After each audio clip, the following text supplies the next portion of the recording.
Assalamualaikum warahmatullahi wabarakatuh. Sesuai dengan judul, pada video kali ini kita akan membahas tentang permintaan DN Aidit sebelum dieksekusi hukuman mati. Sebelum teman-teman melanjutkan video ini, alangkah baiknya teman-teman menekan tombol like, subscribe, dan jangan lupa menyalakan lonceng notifikasi supaya teman-teman tidak ketinggalan video-video sejarah lainnya. Dipa Nusantara Aidit atau DN Aidit sangat kental dengan Partai Komunis Indonesia.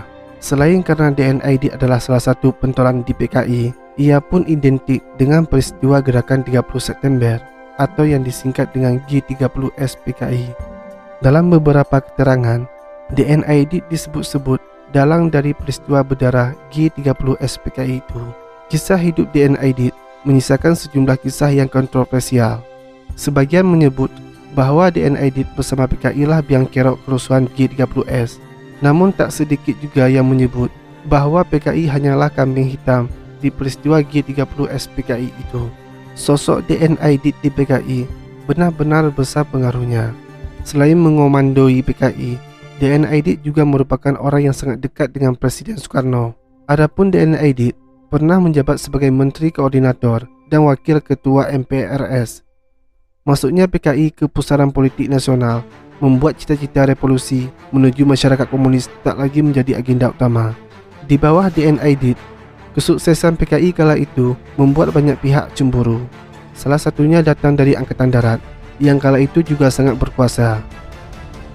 Peristiwa G30S PKI boleh jadi dipicu dari kabar burung yang mengatakan adanya sekelompok jenderal atau Dewan Jenderal yang hendak mengkudeta Presiden Soekarno. Hingga kini, keberadaan Dewan Jenderal itu adalah misterius. Peter Kasenda dalam bukunya yang berjudul Kematian DN Aidit dan Kejatuhan PKI menuliskan bahwa Aidit memimpin badan rahasia dalam PKI dengan nama Biro Khusus atau yang disingkat dengan BC PKI. Badan ini dirancang sebagai intelijen yang menghimpun informasi dari para perwira militer simpatisan PKI. Pada zamannya, tiap partai dan kelompok politik punya jaringan serupa dalam militer. Informasi dari BC PKI penting untuk menentukan apakah PKI akan bertindak sebelum kudeta terjadi ataupun menunggu. Berdasarkan rapat dengan para perwira militer, Kepala BC PKI yaitu Syam Kamaruzzaman menyimpulkan bahwa pihak militer siap melancarkan langkah untuk mencegah kudeta terjadi. Sayangnya, persiapan tak dilakukan dengan matang. PKI mengira pihaknya hanya membantu tentara. Sebaliknya, tentara mengira mereka hanya mengikuti PKI. Pada Kamis, tanggal 30 September tahun 1965, tepatnya pukul 21:30 WIB, DN Aidit hendak menidurkan putranya, yaitu Ilham Aidit. Tiba-tiba, mobil jeep tiba di depan rumahnya. Istrinya Sutanti membentak dua orang berseragam militer yang berwarna biru yang ada di depan pintu. "Ini sudah malam," kata Sutanti. "Maaf, tapi ini darurat. Kami harus segera," jawab mereka. Adapun DN Aidit yang keluar menemui tamunya tak lama segera kembali ke kamar tidur. Ia memasukkan beberapa pakaian dan buku ke dalam tas. Sutanti ngotot agar DN Aidit minta agar tak perlu pergi ke mana-mana. DN Aidit pun ragu, namun ia tetap pamit ke Sutanti dan anaknya yang masih berusia 6,5 tahun. DN Aidit tak memberi penjelasan akan kemana dia pergi dan alasannya kenapa dia pergi. Mayor Sujono mengaku ialah yang menjemput DN Aidit. Ia membawa DN Aidit ke rumah dinas Menteri atau Panglima Angkatan Udara Omar Dhani di Wisma Angkasa Kebayoran Baru.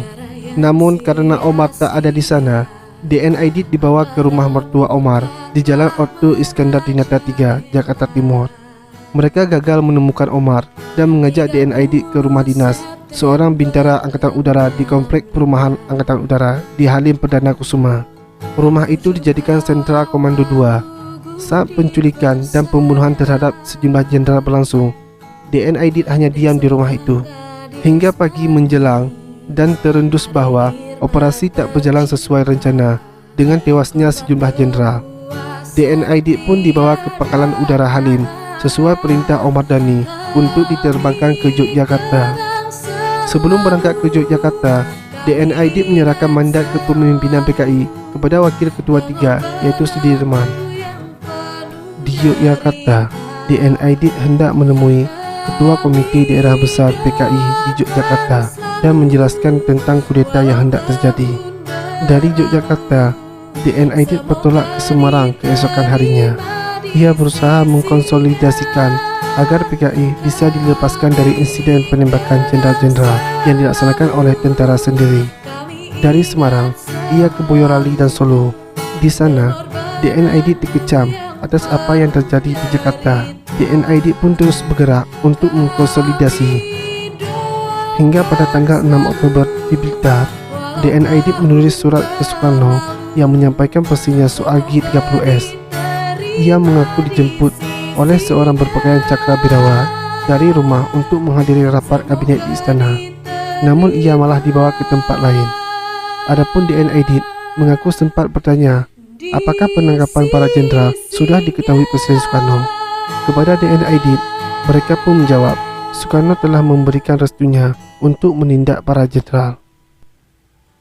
Adapun DN Aidit menyadari bahwa Angkatan Darat di bawah Pangkostrat Maijen Soeharto tengah memburu para tokoh PKI yang dianggap sebagai dalang pembunuhan para jenderal. Selain itu, DN Aidit tak juga kembali ke Jakarta dan berusaha meredam aksi kekerasan militer terhadap simpatisan PKI di Jawa Timur. Pada suratnya yang terakhir, tertanggal 10 November, DN Aidit mengatakan kemungkinan akan mencari perlindungan ke China. Adapun DN Aidit terus bersembunyi di rumah teman-temannya. Ia akhirnya tertangkap dan dibawa ke Boyolali pada tanggal 22 November. Saat diproses verbal, DN Aidit mengaku bertanggung jawab. Saya adalah satu-satunya orang yang memikul tanggung jawab paling besar dalam peristiwa G30S yang gagal dan yang didukung oleh anggota-anggota PKI yang lain dan organisasi massa di bawah PKI, kata DN Aidit dalam surat pemeriksaan yang ditandatanganinya. Ia kemudian dibawa oleh Kolonel Jasir Hadi Broto ke markas Batalion Infanteri 444. Adapun Jasir hendak menghabisi DN Aidit. Ada sumur, tanya Kolonel Jasir Hadi Broto. Di tepi sebuah sumur tua, DN Aidit dipersilakan mengucapkan pesan terakhir. Namun DN Aidit malah berpidato berapi-api yang membuat Jasir kesal. DN Aidit berteriak kepada saya, daripada saya ditangkap, lebih baik kalian bunuh saja saya. Sebagai prajurit yang patuh dan penurut, langsung memenuhi permintaannya. Karena dia minta ditembak, ya saya kasih tembakan, kata Jasir dalam wawancara dengan suara pembaruan pada September 1968.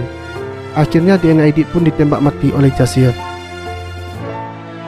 Sekian penjelasan di video ini. Jika ada yang salah dalam penjelasan saya, silakan komen di bawah.